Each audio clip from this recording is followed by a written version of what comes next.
वाल्मिक कराडची कोठडी आज संपणार आहे। त्यामुळे आज केज कोर्टामध्ये वाल्मिक कराडला हजर केलं जाईल। खंडणी प्रकरणामध्ये वाल्मिक कराड सध्या अटकेत आहे।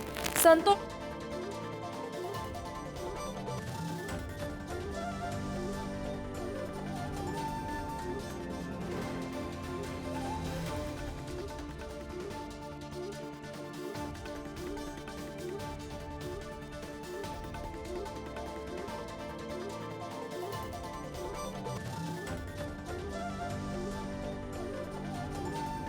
आता वाल्मिक कराडवर पुन्हा एकदा गुन्हा दाखल करण्याची मागणी होतीये। या सगळ्या संदर्भात आपण बोलणार आहोत।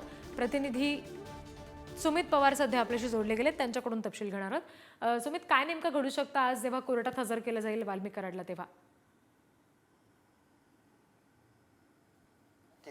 31 डिसेंबर रोजी कराड सरेंडर झाल्यानंतर त्यांना न्यायालयाने 14 दिवसांची पोलीस कोठडी सुनावली होती आणि आज कराड यांची पोलीस कोठडी संपणार आहे। त्यामुळे त्यांना साधारणतः 11 वाजे दरम्यान केज न्यायालयात हजर करण्याची शक्यता वर्तवण्यात येत आहे।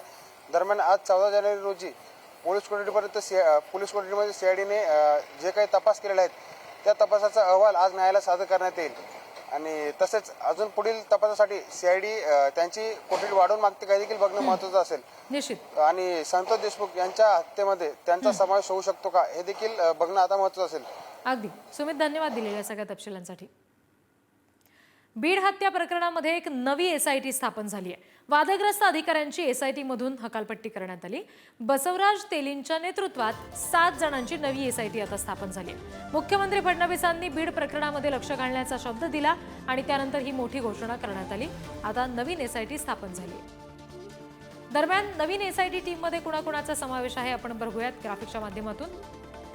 बसवराज तेली यांच्या नेतृत्वात 7 जणांची नवी एसआयटी टीम काम करणार आहे। अपर पोलीस अधीक्षक किरण पाटील यांचा त्याच्यात समावेश आहे। सीआयडीचे पोलीस उप अधीक्षक अनिल गुजर यांचा सुद्धा या नवीन एसआयटी टीम मध्ये समावेश आहे।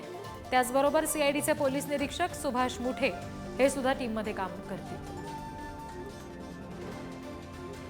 सीआयडीच्या भरारी पथकाचे पोलीस निरीक्षक असणारे अक्षय कुमार ठिकणेंचा सुद्धा याच्यात समावेश आहे। सीआयडीच्या भरारी पथकातील शर्मिळा साळुंखे आणि दीपाली पवार या सुद्धा नवीन एसआयटी टीमचा भाग असतील। आणखी तपशील घेऊया, प्रतिनिधी उदय नागरगोजे आपल्याशी जोडले गेलेत त्यांच्याकडून।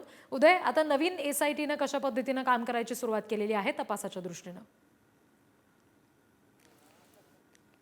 तपास करण्यासाठी एसआयटीची नियुक्ती करावी अशी मागणी प्रारंभापासून होत होती।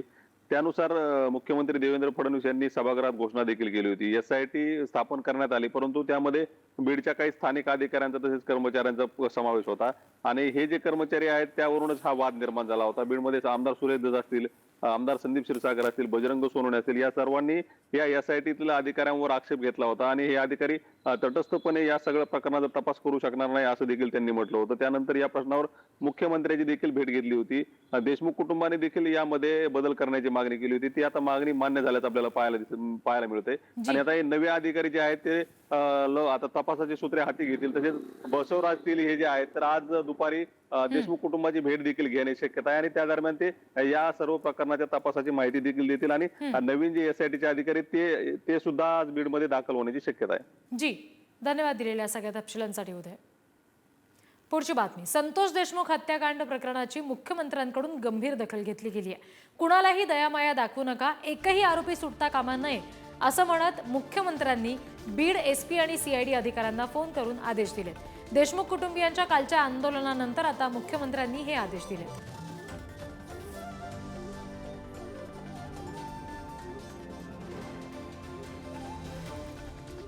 तर मुख्यमंत्री देवेंद्र फडणवीस यांनी नेमका काय आदेश दिलेला आहे बघूयात अधिकाऱ्यांना।